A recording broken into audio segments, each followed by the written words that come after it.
A multi-million-dollar deal was about to collapse, all because there was no Chinese translator. But then, in the middle of the chaos, a man on crutches holding a mop stepped in. No one knew who he was. No one expected him to speak Mandarin like a seasoned diplomat. But his true identity left even the CEO speechless. Don't look away. This story will change how you see the everyday people around you. Hit like, share your thoughts in the comments, and subscribe so you won't miss the stories that truly touch the heart. The Griffin Tech building blazed with light from the ground floor to the rooftop. But inside the conference room on the 48th floor, the air felt like lead. Nicholas Griffin, the young CEO of the corporation, stood before the glass wall overlooking the city, clutching the button of his suit jacket like it could somehow hold everything together. The sun blazed outside, but inside, a storm was brewing. On the table lay preliminary contracts worth $180 million, an exclusive tech partnership with a major conglomerate from Shanghai. Every detail had been meticulously planned. Presentations, translated documents, a professional interpreter, even the exact brand of oolong tea favored by the Chinese delegation. There was only one problem. The interpreter hadn't arrived. "She just called," Nicholas's assistant whispered. "Stuck at the airport due to a security issue. No ETA." Nicholas glanced at his watch. 9:03 a.m. The delegation sat across the table, polite but clearly puzzled, as no one understood what they were saying. One of the Chinese representatives had just spoken in crisp Mandarin and chuckled lightly, but no one in the room responded. Not a single person spoke Chinese. "We can't start like this," Nicholas muttered, sweat beginning to bead at his temples. In his mind, the whole deal was already unraveling. Partners losing trust, financial headlines screaming, Griffin Tech fumbles major deal, stock prices plunging, angry shareholders banging on his door. Months of preparation could vanish, all because a translator didn't show up. Then, click, a quiet sound from the back of the room. The rear door creaked open. It wasn't a guest. It wasn't an executive. A middle-aged man stepped in, dark skin, one prosthetic leg. In his hand, a mop. He bowed his head in apology, clearly realizing he'd entered the wrong room. He turned to leave. But then he paused. His eyes scanned the room, sharp and fast. He looked at the Chinese representative, then turned to Nicholas. "Excuse me, sir," he said in a gravelly, low voice. "If you need a translator, I can help. I speak Mandarin." The room went dead silent. Nicholas turned to face him. His CEO glare was sharp enough to cut steel. Around the table, jaws were hanging open. A disabled janitor holding a worn-out mop offering to translate a $180 million deal? No one spoke. No one moved. Except Marcus, the janitor, who stood tall, calm, and composed. Like he had once stood in much bigger boardrooms than this one and had pulled people back from much greater failures long before anyone in that room ever knew his name. Nicholas Griffin had never felt this before, completely out of control in his own house. He, the man known for commanding any boardroom with a glance, now stood frozen between two worlds. On one side, a billion-dollar delegation. On the other, a janitor holding a worn-out mop. Marcus remained at the door, mop in hand, crutch resting against his hip. There was no humor in his expression, no sign of bluff or hesitation. In his eyes was something steady, calm, as if stepping into a high-stakes meeting on the 48th floor to rescue a CEO from financial collapse was something he'd done more than once. Nicholas glanced at his assistant. She swallowed hard, unable to say a word. For one breathless moment, the entire room was drowned in a silence that felt almost sacred. Then, Mr. Tong, the lead Chinese delegate, raised an eyebrow at Marcus, chuckled softly, and said a few words in Mandarin. Without hesitation, Marcus responded in fluent, precise Mandarin. His words were clear, his tone confident, his cadence and inflection near perfect. He didn't just speak the language, he lived in it. Every syllable revealed familiarity with not just vocabulary, but with the culture behind every bow, every smile, every subtle glance. Mr. Tong let out a hearty laugh and added a longer, more animated sentence. Marcus gave a small nod, then turned to Nicholas and translated, "Mr. Wah, Tong says he's impressed by our creative approach in hiring a translator from the janitorial staff, but he's willing to proceed if I'm truly up to the task." Nicholas was still reeling, but his business instincts kicked in fast. He gave a small nod, cleared his throat, and said, "Let's proceed." Marcus stepped to the side of the table, still holding the mop. He didn't even bother to set it down. He stood slightly tilted from the weight of his prosthetic leg, yet his posture was unshakable, like a bronze statue planted firmly in the room. The meeting restarted, this time with Marcus as the bridge. And surprisingly, everything flowed with uncanny smoothness. Nicholas presented his product development strategy. Marcus translated with the poise of a seasoned negotiator, seamlessly adding localized phrases that made the Chinese delegation nod in appreciation. When Mr. Tong raised concerns over certain financial terms, Marcus softened the tone in his interpretation, preserving face on both sides and avoiding friction.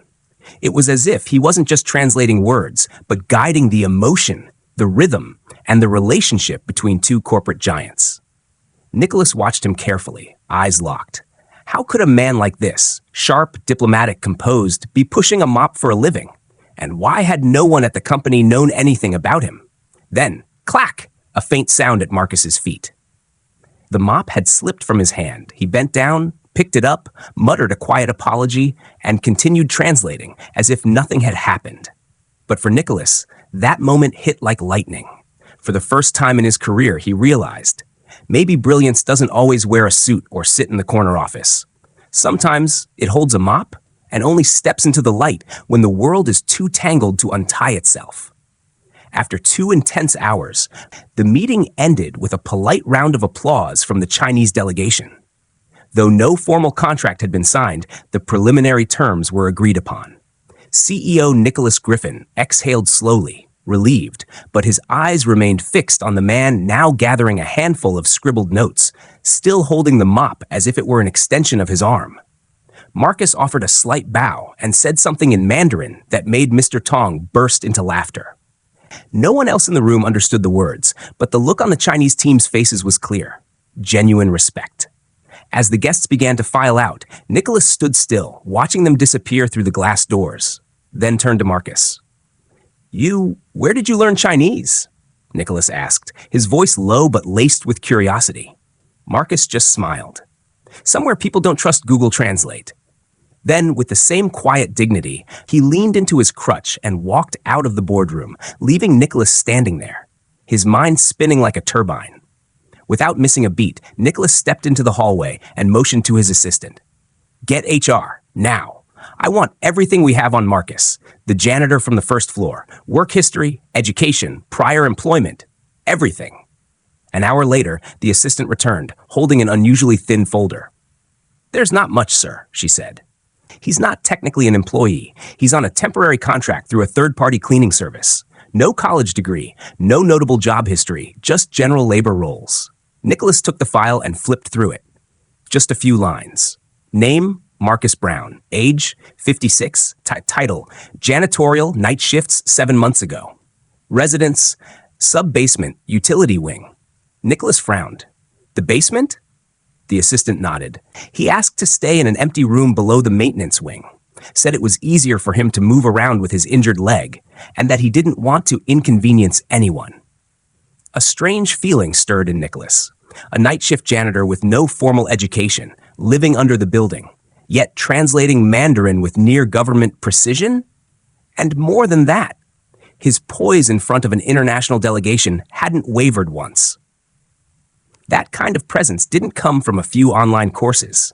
That very evening, Nicholas made his way to the basement. No announcement, no assistant. The maintenance level was quiet, bathed in dim amber light. He followed the faded signs to a door marked Authorized Personnel Only. He knocked. 3 sharp taps. No response. Nicholas pushed the door open. The room was small, bare. But what he saw inside made him freeze. A floor-to-ceiling bookshelf, packed with volumes on diplomacy, Asian language dictionaries, international trade law, and a framed photograph. Marcus, younger, standing between 3 men in dark suits. Behind them, the flag of the United Nations. Nicholas swallowed hard. Who was this man? The morning light poured through the tall glass windows of the corporate lobby, glinting off the marble floor. Nicholas Griffin paused just a few feet away, still processing the image in front of him. Marcus on one knee, cleaning the tiles with the same quiet focus one might give a sacred ritual. I need to speak with you, Nicholas said, more softly now. Marcus rose slowly, leaning on his crutch. Of course, just let me finish this patch. Don't want anyone slipping. Nicholas waited as Marcus wiped the last trace of water, then gestured toward a nearby hallway. They walked side by side in silence until they reached a private lounge, empty at this hour. Nicholas motioned for Marcus to sit. The older man eased himself onto a chair, composed, calm. "Who are you, really?" Nicholas asked, lowering himself across from him. "I saw the photo. The UN backdrop, the diplomats. That's not someone who spent a life cleaning floors." Marcus didn't speak right away. He looked down at his hands, then back at Nicholas with a half smile. "Once upon a time, I was someone else. Interpreter, negotiator, advisor to people in rooms where lives and borders were redrawn over coffee and silence." Nicholas leaned in.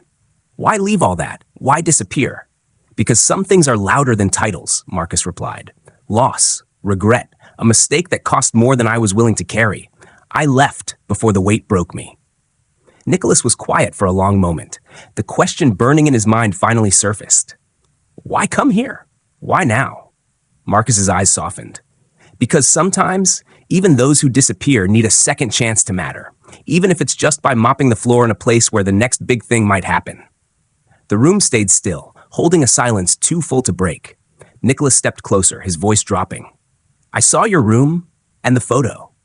Marcus stood, slowly balancing on his crutch. "I figured you might." Nicholas nodded, eyes searching. "So, who are you really?" Marcus looked at him for a long moment, then spoke, his voice low, steady, unmistakably clear. "I was once a linguistic and cultural advisor with the UN's international negotiation team. After a personal fallout, I walked away. Now I'm just a janitor, like the patch on my uniform says." Nicholas froze. He'd suspected it, but hearing it confirmed left him breathless. Why choose to be a janitor? Marcus gave a faint smile, wariness behind his eyes. "Because it's a job no one fights over, no one fakes, and no one's waiting to take from me the second I slip. Here, if I can clean what's in front of me, that's enough." Silence stretched between them. The words struck straight through Nicholas, someone all too familiar with games of power, ego, and illusion. "But yesterday, you saved this company from disaster." Marcus didn't respond immediately. He bent down, resumed wiping the floor, then looked up again, voice soft. "Sometimes, even cleaning floors takes intelligence, if you know how to see things in the right light." Nicholas stood still, emotions churning. He wasn't sure if he felt admiration, confusion, or shame. But one thing was clear. This man could no longer be just another forgotten name on an outsourced payroll. Late that afternoon, as the rest of the office slowly emptied out, Nicholas Griffin remained at his desk. The golden light of sunset slanted through the reinforced glass windows, casting long reflections across the polished surface and onto the antique wristwatch lying in front of him. It wasn't his. It belonged to Marcus. An hour earlier, Marcus had come up to the office, invited by Nicholas. Their conversation had been simple, even casual. Nicholas said he wanted to express his gratitude, at the very least, over a decent dinner.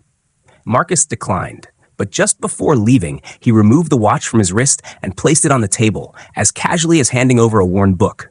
Nicholas now held it in his hand, stainless steel casing, a clean, elegant face. On the back, a line of Chinese characters was engraved. "To Mr. Marcus Brown, for helping us preserve harmony.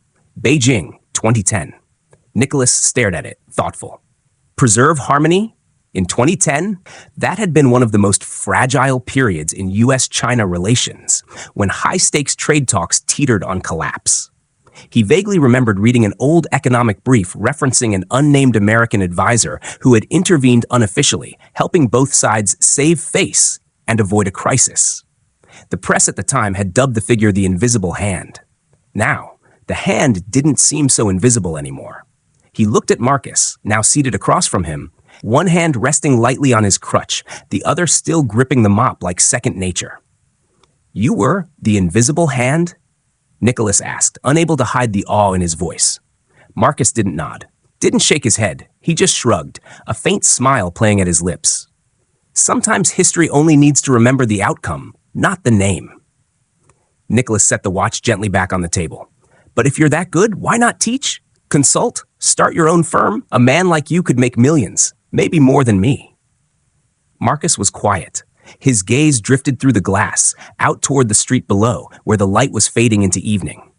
"I used to believe the closer you were to power, the easier it was to change the world," he said slowly. But the higher I climbed, the further I felt from what was right. People don't want truth. They want convenience. I couldn't be part of that anymore. Nicholas said nothing. For the first time in his life, he felt small. Not in the presence of money or influence, but in front of a man with a limp and a mop whose mind once helped shape global diplomacy, and whose heart now chose to serve in silence. A man the world had forgotten, but who quietly carried the wisdom of peace into rooms where mistakes kept repeating under shinier names. Nicholas stood and gave a respectful bow, his version of thanks. Marcus simply smiled. Not seeking credit, not needing applause, just enough to say he was still here, ready to step in again when the next room lost its way for lack of someone who could truly listen in any language. Nicholas Griffin was a control freak.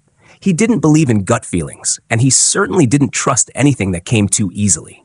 So the image of a disabled janitor emerging from the basement, speaking flawless Mandarin like a diplomat, then vanishing as if he'd never existed, kept him awake for 3 straight nights. By Wednesday morning, Nicholas had enough. He called HR directly and demanded a complete file on Marcus Brown. Not the skimpy summary from the cleaning contractor, but everything traceable. Former addresses, contract guarantors, employment history. He even asked for a credit report if possible. The next day, a thick envelope landed on his desk. But when Nicholas opened it, the bulk turned out to be meaningless. No medical records, no clear tax history, no college degrees.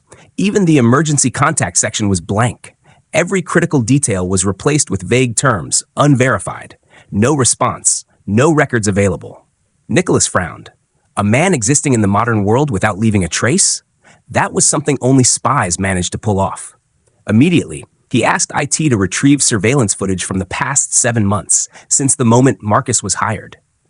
And as the clips loaded, Nicholas grew even more unsettled. Marcus always showed up on time, left on time, never talked to anyone, never ate in the cafeteria, never attended a single company event. He moved like a shadow, silent, steady, as if he had mastered the art of invisibility. But the strangest part was what he did during breaks.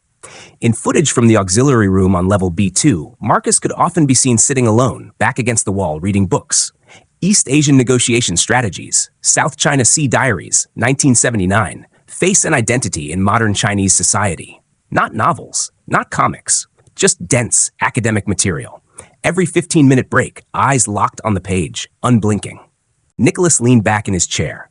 A janitor reading diplomatic documents during his break? That couldn't be a coincidence. He sent the video clip to an old friend, now working at the State Department. An hour later, the reply came back with just one line. I'm not allowed to confirm or deny, but if I were you, I'd show him respect and stop digging. Nicholas stared at the screen, brows furrowed. Who was this man? Why was he here? And more importantly, what was he waiting for? He turned to the window. In the distance, the city lights were flickering on. Down below, somewhere in the basement, a man was mopping the floor with his right hand and holding a book in his left that Griffin Tech's entire legal team hadn't even figured out how to pronounce. A chill crept up Nicholas's spine. Some people don't need a resume to prove their worth. They leave evidence. In the silences, others aren't patient enough to notice. Nicholas couldn't stop himself from heading down to the basement again. There was no official work reason. It's just that every time he sat in a boardroom, staring at the Chinese contract their partners praised as exceptionally refined and precise, he thought of Marcus. And every time he thought of Marcus, he saw a mop tangled in diplomatic language like some grand paradox. The maintenance level sat behind a thick steel door, completely isolated from the rest of the building. The air always carried the scent of paint, machine oil, and the hum of ventilation systems. But at the far end of the hallway, it was a different world.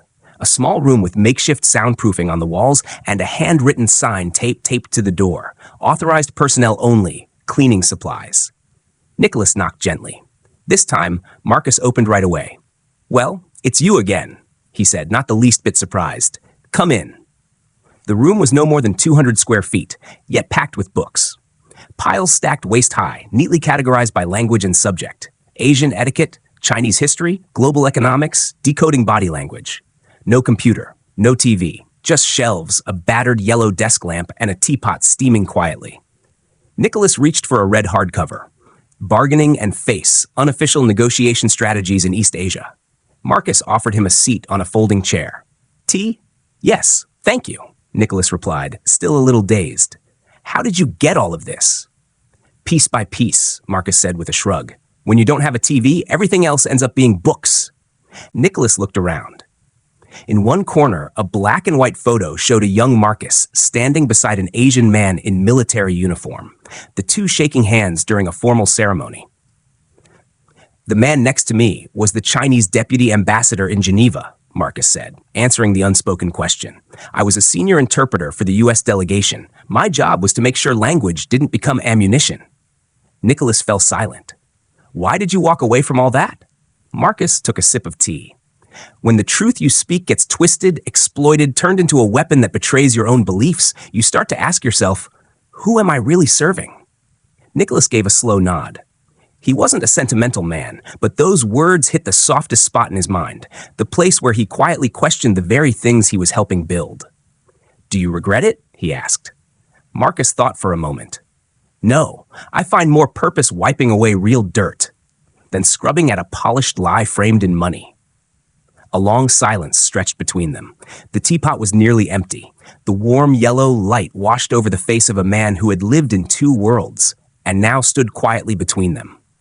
Marcus, Nicholas said softly, I'm not sure I understand you fully, but I think I'm going to need you again. Marcus looked at him and gave a quiet nod. Just call me when the floor starts getting slippery. 3 days later, Nicholas Griffin found himself in yet another ironic situation.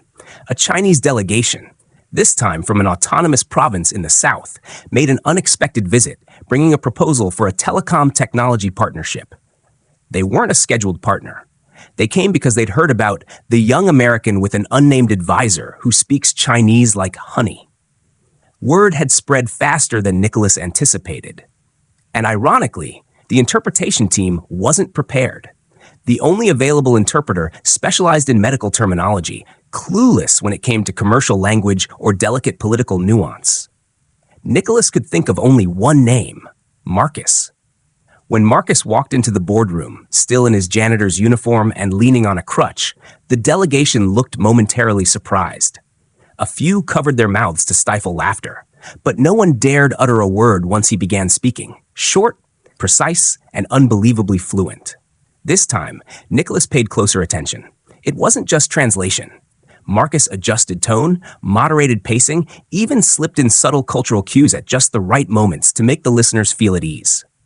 For example, when Nicholas casually used the phrase bold turning point in their development strategy, Marcus subtly changed it to a cautious transition, a version far more palatable to the Chinese ear, avoiding any hint of confrontation. After the meeting, once everyone had left, Nicholas and Marcus remained behind. How did you know to phrase it differently? Nicholas asked. Marcus leaned back slightly, eyes narrowing as he looked at the ceiling. You know, he said, I've sat in meetings where both sides spoke English and still didn't understand each other. Why? Because they weren't speaking language. They were speaking through cultural frames, through face-saving, through avoidance of responsibility. I was just the one, patching the gaps. Nicholas said nothing. Marcus went on, his voice calm, like retelling an old story. Years ago, at the East Asia Cooperation Forum, I stood between two ministers. One was about to sign a memorandum. The other was on the verge of backing out. I mistranslated a single word, just one, and they each thought the other was being sarcastic. The meeting collapsed. That was the day I realized I didn't belong at roundtables anymore. Nicholas was struck silent. He'd never fully grasped how powerful language could be, how a single mistranslation could vaporize hundreds of millions of dollars or dismantle an entire alliance. Marcus slowly turned his teacup, his voice softer now. Language isn't just about conveying information. It's about making space to accept each other. When you understand that, you finally know how to have a real conversation. Nicholas looked at Marcus and felt a sudden flicker of envy. Not because the man knew so many languages, but because he had once lived in a world where every word held weight, where the goal wasn't to win fast, but to understand deeply. And now he chose to mop floors, not because his value had faded, but because he knew his true worth was never about where he sat, It was about when he chose to stand up. That evening, Nicholas didn't return to his penthouse. Instead, he headed straight to the rooftop of Griffin Tech, carrying 2 cups of hot coffee. The wind howled around him, and the city below pulsed like a live wire, flickering, restless, never asleep. Marcus was already there, leaning lightly against the railing, saying nothing.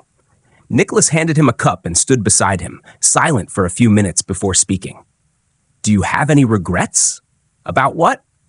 "About walking away from the world everyone else dreams of." Marcus chuckled softly and shook his head. "I didn't walk away. I just stepped into a world where I can still recognize myself in the mirror every morning." Nicholas looked up at the sky. Sometimes, amid the pressure of numbers, market share, and shareholders, he forgot being human was also part of the job. Marcus took a sip of coffee, then spoke slowly. "There was a meeting, years ago in Singapore. I stood between 2 delegations, one American, one Southeast Asian. The tension was razor sharp. One small misunderstanding, and the whole multi-billion-dollar project would have collapsed. What happened? The American side said we can't compromise our values. A very straightforward sentence. But if you translate it word for word into Chinese, it comes off as arrogant, as if they were saying the other side had no values at all." Nicholas stayed silent, a chill running down his spine. Marcus continued, "I translated it as, we have certain principles we must uphold, and we hope you'll understand. Soft enough to preserve face, but true enough not to dilute the message." The meeting ended with a handshake. "You must have felt pretty powerful in that moment?" Nicholas asked, half joking. Marcus gave a quiet laugh, his eyes dimming. "No, I felt scared. Because I realized, if I were tired, if I let my emotions interfere, if I stopped being fair, I could steer the fate of an entire nation." Nicholas nodded slowly. He understood. He once signed a deal out of anger and lost an entire startup. But Marcus's stakes weren't just about money. They were about the lives behind policies, the weight of a country's direction. "And now you're a janitor," Nicholas murmured. "And no one lets me make decisions for them anymore," Marcus said. "That's the reward." They stood there a while longer, saying nothing. 2 men from different generations and different worlds, both searching for what power could never buy, peace of conscience. Just before leaving, Marcus turned and spoke quietly. "You're still young, Nicholas. If the day ever comes when you can't tell whether you're speaking the truth or just justifying your own power, walk away. Right then and there." Nicholas didn't reply. He just watched the man with the crutch slowly walk away from the rooftop. And he knew. He would never forget the lesson he had just learned, not from an MBA class, but from a rooftop where the wind whispered through memories never written in books. 2 weeks after their rooftop conversation, Nicholas Griffin made his move. In that time, the name Marcus Brown had become a strange kind of secret lodged in his mind. A man with no resume, no traceable record, yet possessing a calm brilliance that 50 people in a boardroom couldn't match. Nicholas had spent countless nights thinking. He reread the meeting transcripts Marcus had interpreted, analyzing each segment. The result: the negotiations didn't just make sense, they progressed.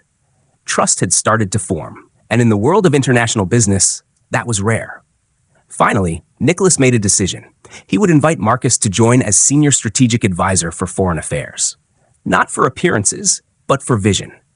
That afternoon, Nicholas went down to the basement himself. No formal announcement, no entourage. Just him, a leather briefcase, and a prepared contract. Marcus was sitting as usual, reading a worn Japanese book with frayed edges.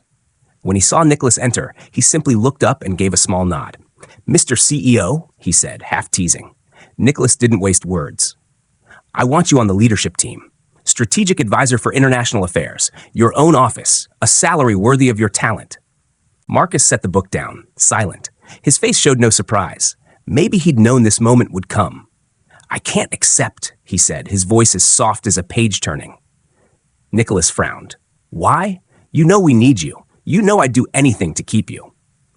Marcus stood up and slowly walked to a small cabinet in the corner. He pulled out an old black and white photo, himself standing between 2 delegations, his face weary but his eyes full of responsibility. "You see this photo?" Marcus asked.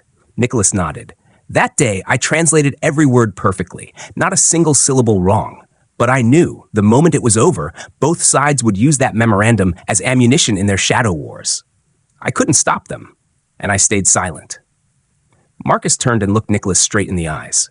Working upstairs means swallowing a lot you don't agree with. I don't have the strength to do that again. Nicholas said nothing.